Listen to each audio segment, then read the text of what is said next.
마태복음 18장 1절에서 7절의 말씀을 우리 같이 읽으실 때 살아계신 하나님의 음성으로 들으시기를 바랍니다. 같이 읽겠습니다. 그때 제자들이 예수께 나와 이르되 천국에서는 누가 크니까? 예수께서 한 어린 아이를 불러 그들 가운데 세우시고 이르시되 진실로 너희에게 이르노니 너희가 돌이켜 어린 아이들과 같이 되지 아니하면 결단코 천국에 들어가지 못하리라. 그러므로 누구든지 이 어린아이와 같이 자기를 낮추는 사람이 천국에서 큰 자니라. 또 누구든지 내 이름으로 이런 어린아이 하나를 영접하면 곧 나를 영접하느니 누구든지 나를 믿는 이 작은 자 중 하나를 실족하게 하면 차라리 연자 맷돌이 그 목에 달려서 깊은 바다에 빠뜨려지는 것이 나으니라. 실족하게 하는 일들이 있으므로 말미암아 세상에 화가 있도다. 실족하게 하는 일이 없을 수는 없으나 실족하게 하는 그 사람에게는 화가 있도다. 아멘. 오늘은 어린이날입니다. 어린이 주일입니다. 과거에는 어린이날을 5월 1일로 지켜오다가 광복 이후인 1946년부터 5월 5일로 어린이날을 지정을 했습니다. 어린이라는 말은 최초로 방정환 선생님이 사용한 용어입니다.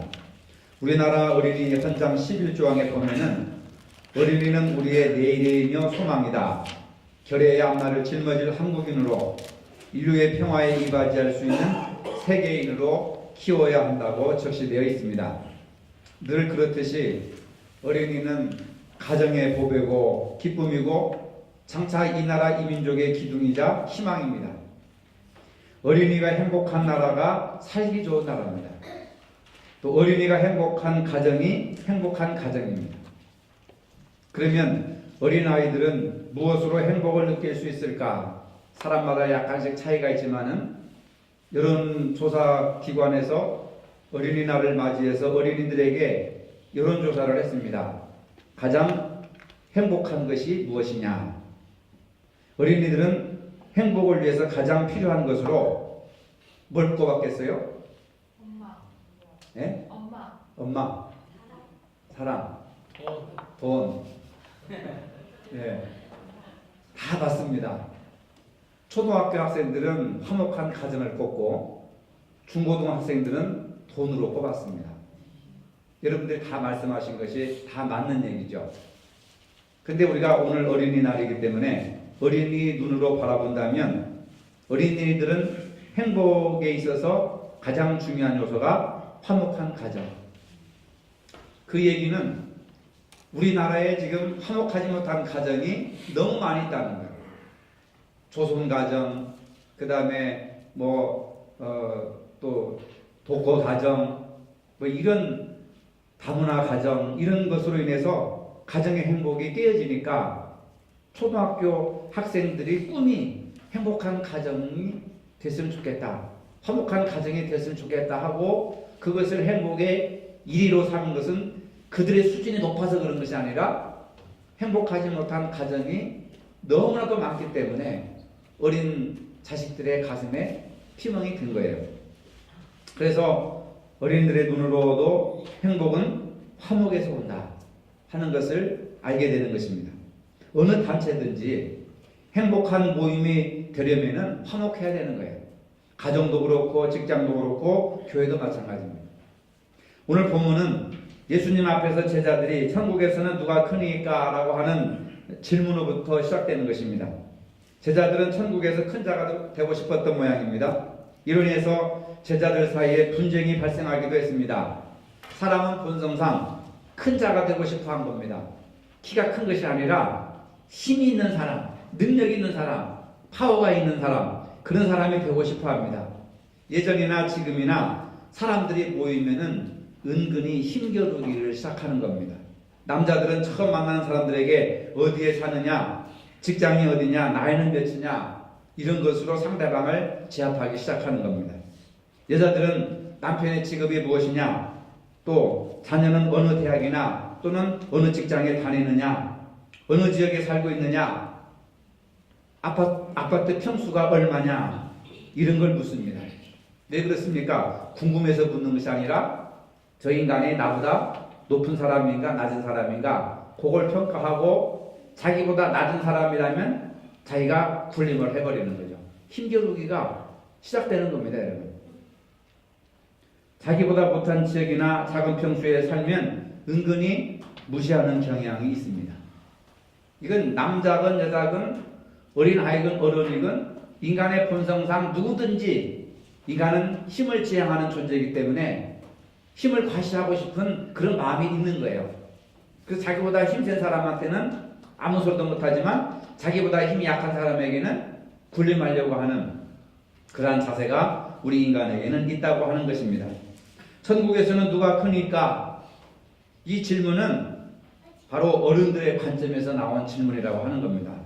경쟁적 관계로 복잡하게 얽혀있는 사회 속에 익숙해 있는 어른들의 관심은 이 세상에서의 누가 크냐, 이것도 중요하지만 그 큰 힘을 천국에까지 가서 누리려고 하는 거예요. 천국에 가서도 누가 큰 자니까, 이 세상에서도 내가 큰데 천국에 가서도 누가 큰 자니까, 이렇게 묻는 겁니다. 여기서의 크다는 개념은 내면적이거나 영적인 것이거나 정신적인 가치관을 이야기하는 것이 아니라 눈에 보이는 물량적이고 외형적인 것을 얘기하는 겁니다. 직업, 아파트 평수, 자동차 크기, 한 달 수입, 교회 같으면은 교인 숫자가 몇 명이냐, 1년 예산이 얼마냐, 교회 크기가 얼마나 크냐, 이것에 따라서 사람의 성공 여부가 판가름 난다는 것입니다. 우리는 날마다 제자들처럼 천국에서 누가 큰 사람인가를 묻고 있는 것입니다. 큰 사람을 성공한 사람으로 여기는 것입니다. 제자들을 포함한 이 땅의 모든 사람들은 큰 자가 되고 싶어 하는 본능이 있습니다. 그래서 큰 자가 되기 위해서 돈을 벌고 권력을 갖고 실력을 키웁니다. 물론 큰 자가 되는 것이 결코 나쁜 것은 아닙니다. 그런데 중요한 것은 뭐냐면 이 세상에서의 큰 자의 권력을 죽어서도 천국에까지 가져가려고 하는 인간의 욕망이 있다는 겁니다. 그러나 예수님의 대답에서 우리는 인간의 삶에서 큰 자가 전부가 아니라는 것을 오늘 말씀을 통해서 분명히 알게 되는 겁니다. 제자들이 천국에서 누가 크냐고 물었을 때 예수님은 한 어린아이를 불러 그들 가운데 세우시고 이렇게 말씀하셨습니다. 3절에 보니까 너희가 돌이켜 어린아이들과 같이 되지 아니하면 결단코 천국에 들어가지 못하니라. 여러분, 지금 제자들은 예수님에게 누가 천국에서 크냐라고 물었는데 예수님은 어린아이와 같이 되지 아니하면 천국에 들어가지 못한다. 천국에서 누가 큰가를 묻는 것은 천국에 들어간 이후의 일이지, 천국에 들어가지도 못할 사람들이 천국에서 누가 크냐고 묻는 것은 어리석은 짓이라는 거예요. 제자들은 천국에서 누가 큽니까? 물어보니까 예수님은 천국에 들어가지 못한다. 어린아이와 같이 되지 않으면 천국에 들어가지 못한다. 그러면 못 들어가는데 무슨 천국에서 크고 작고 이게 무슨 의미가 있겠습니까? 중요한 것은 뭐냐? 천국에 들어가는 것이 문제지요. 그리고 나서 크고 작은 것은 그 다음에 따질 일 아니겠습니까? 예수님의 답변은 바로 그거예요. 너희가 돌이켜 어린아이와 같이 되지 않으면 결단코 천국에 들어가지 못하리라. 예수님은 천국에 대해 말씀하시면서 왜 어린아이와 같아야 한다고 말씀하셨을까? 어린아이는 겸손의 이상형으로 사회적 지위에 대해서 무관심의 대표자라고 하는 겁니다. 그러니까 어린아이와 같이 겸손하지 않으면 천국에 들어가지 못한다. 어린아이는 본질상 연약하고 혼자 힘으로는 살 수 없고 부모의 품 안에서만 평안을 누릴 수 있기 때문에 바로 우리 믿는 사람들이 나는 연약하고 나는 힘이 없습니다. 하나님을 내가 의지하지 않고서는, 예수님을 내가 의지하지 않고서는 절대로 내가 살아갈 수가 없습니다.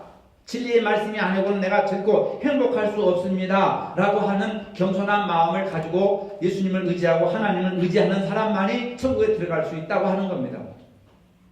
그렇지 않으면 결단코 천국에 들어가지 못한다는 거예요. 여러분들이 신앙생활하는 이유가 뭡니까? 내가 주일학교 학생들에도 간단하게 질문했지만 너희들이 주일 아침에 교회 나오는 목적이 뭐냐 말이에요. 선물 받으려고요? 빵 얻어 먹으려고요? 아니에요.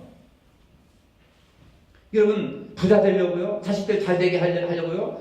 안 아프고 오래 살려고 교회 다닙니까? 아니에요, 여러분. 장사 잘 되게 해달라고요? 아니에요, 여러분. 여러분들이 예수를 믿고 교회를 다니는 목적이 뭐냐 말이에요, 목적이.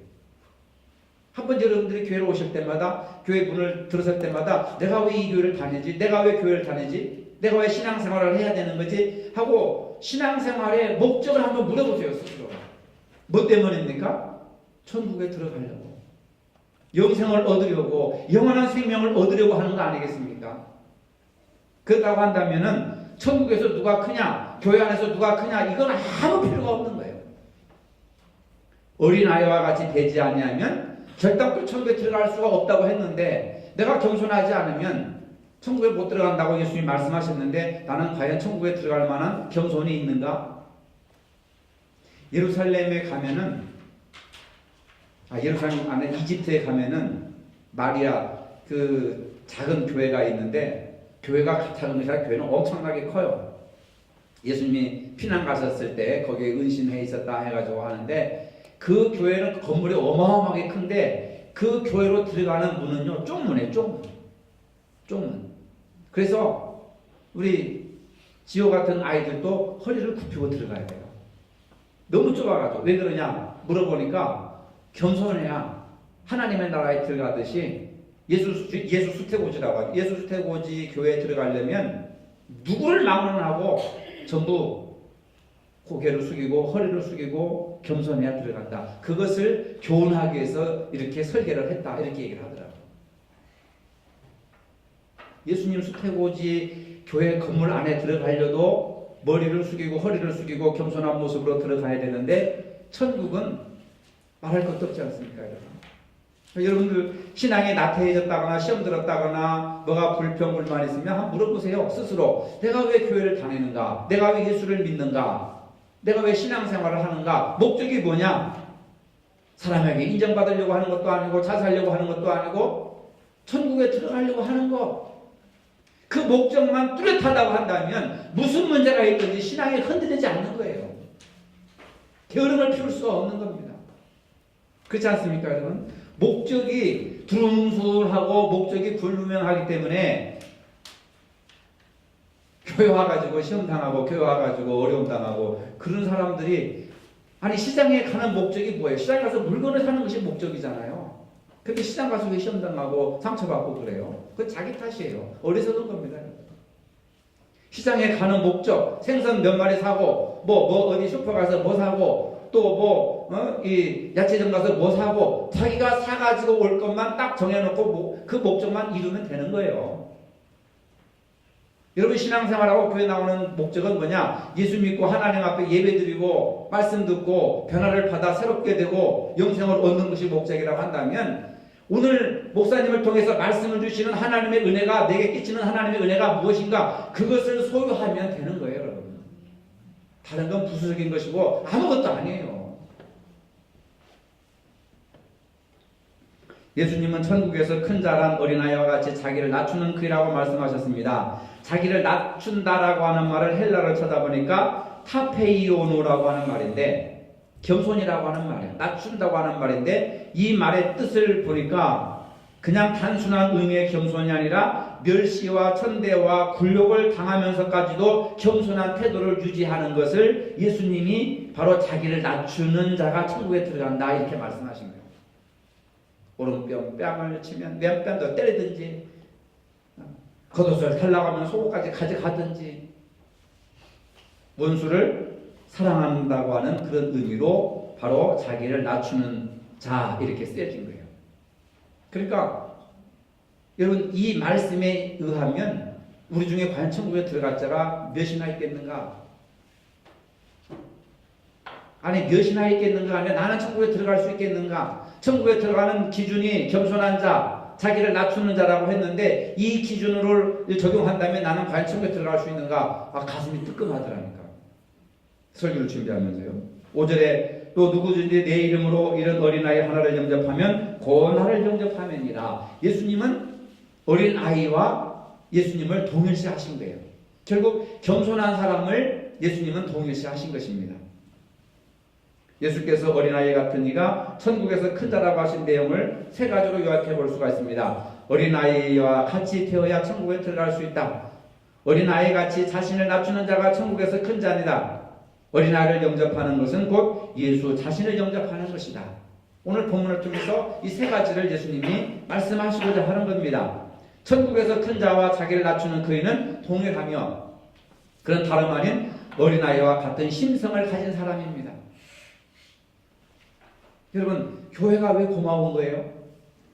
교회를 통해서 예배를 드리고 예배를 통해서 하나님의 말씀을 듣고 하나님을 만나고 영생을 얻는 그 길을 가르쳐주는 장소가 교회이기 때문에 교회를 소중하게 생각해야 되고, 교회에서 목회자가 필요한 것은 하나님의 진리의 말씀을 바르게 해석해주고 올바른 말씀을 가르쳐주기 때문에 그 말씀에 따라 여러분들이 영이 살고 진리의 길을 알기 때문에 소중하게 생각해 줘야 되는 거예요.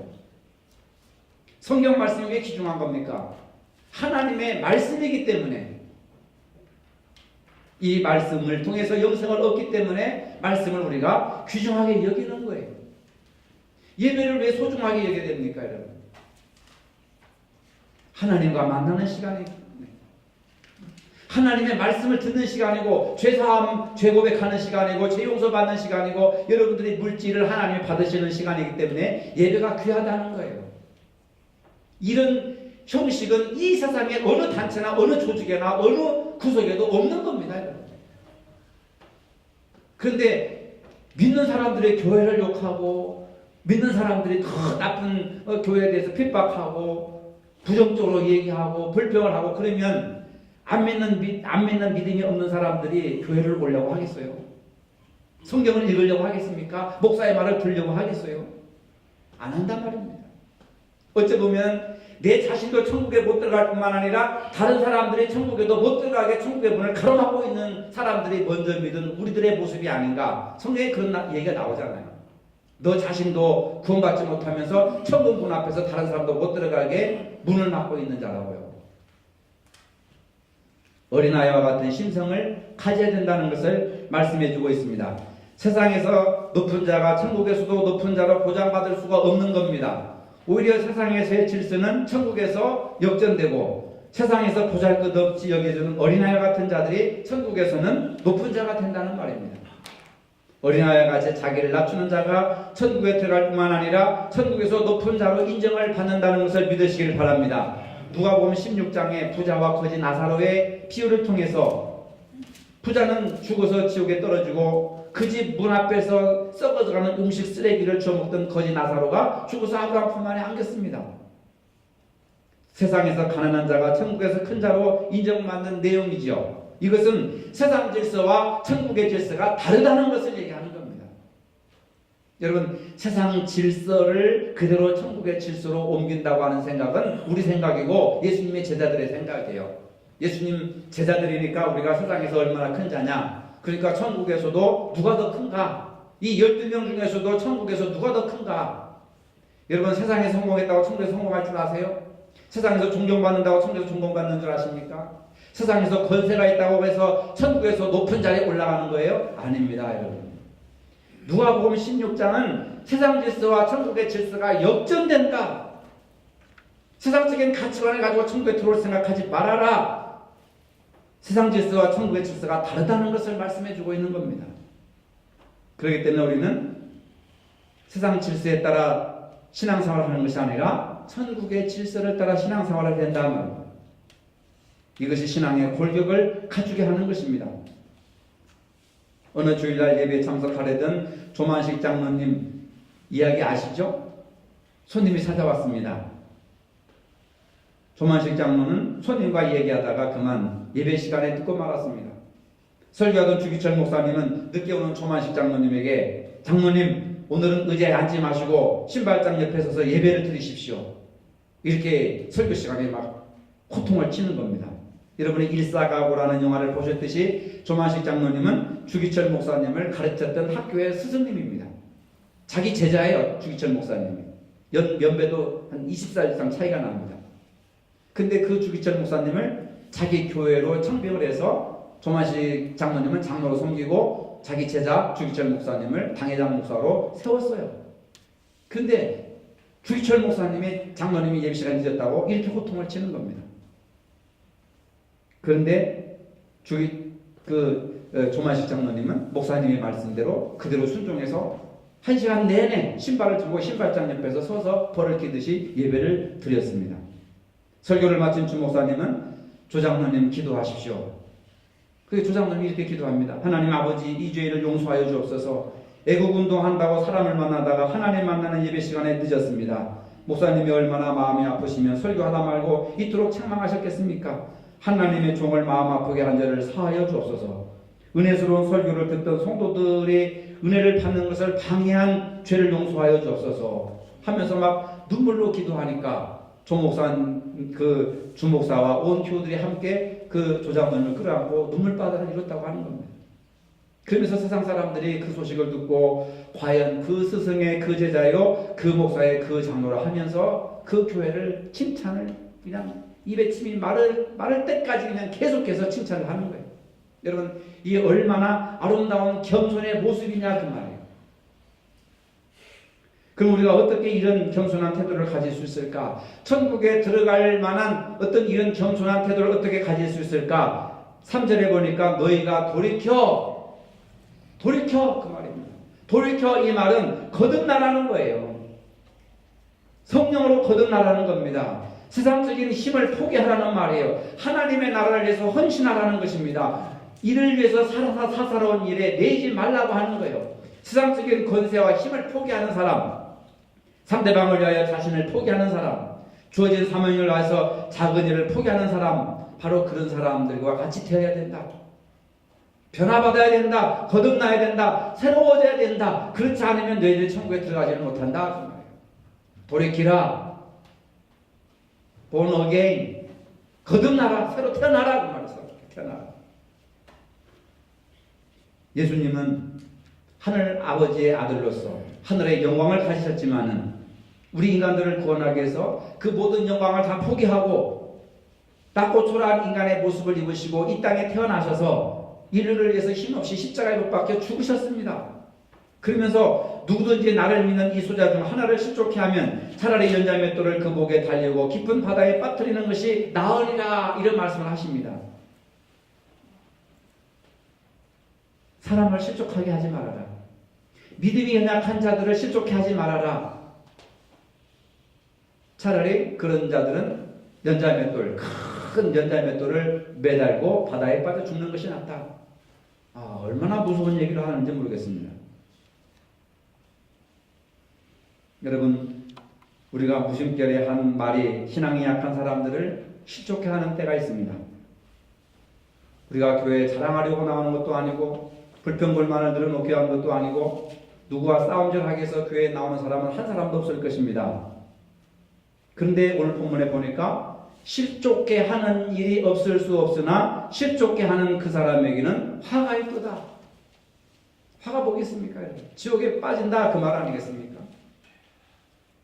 교회 오는 목적은 예수님 말씀 듣고 예배드리고 예수님 닮아가기 위해서가 아니겠습니까? 그리고 영생을 얻기 위한 거예요. 그러므로 우리는 될 수 있는 대로 신앙이 연약한 자들을 권면하고 위로하고 키워주는 그러한 일을 우리가 해야 되는 거예요. 예수님은 어린 아이 같은 사람을 영접하는 것이 곧 자신을 영접하는 것이다. 어린 아이 같은 자들은 당시 사회에서 어린 아이들과 여자들을 얘기하는 거예요. 사회적인 약자들을 얘기하는 거예요. 어린이와 여자들은 숫자에도 취급되지 않았습니다. 숫자에도 치지 않아요. 저는 우리 이렇게 지호와 지은이 내가 숫자도 다 포함하는데 대개 보면은 어린 아이들은 예배 숫자에 포함시키지 않습니다. 예수님 시대 때 구약에도 그랬고 신약 시대 2000년 전도 그렇고 2000년이 지난 문화가 발달하고 현대 사회 속에서도 어른들 예배에 참석한 어린 아이들은 숫자에 포함시키지 않아요. 인격자로 취급하지 않습니다. 근데 예수님은 뭐라고 그랬습니까? 어린 아이 같은 사람을 영접하는 것이 곧 나를 영접하는 것이다. 어린 아이나 또는 어린아이 같은 자를 예수님과 동격으로 인정을 하시는 겁니다. 오병이어로 5,000명을 먹이고 12광주를 남겼을 때 여자와 아이는 제외하고 20살 이상 장정만 5,000명이라 하였더라. 그 여자들과 어린아이들은 대단히 죄송하지만 가부장적인 사회 속에서 인격체로 인정을 받지 못한 겁니다. 사회적 약자로 취급해버린 것이죠. 근데 예수님은 이렇게 버림받고 무시당하는 사회적 약자들을 진심으로 보살펴주고 도와주는 것이 곧 예수님을 영접하는 것이다. 이렇게 말씀을 하시는 겁니다. 이게 바로 겸손이라고 하는 거예요. 나보다 약한 사람들을 무시하고 짓밟는 것이 아니라 나보다 약한 사람들을 도와주고 권면해주고 위로해주고 사랑해주는 것, 이것이 바로 겸손이라는 거예요.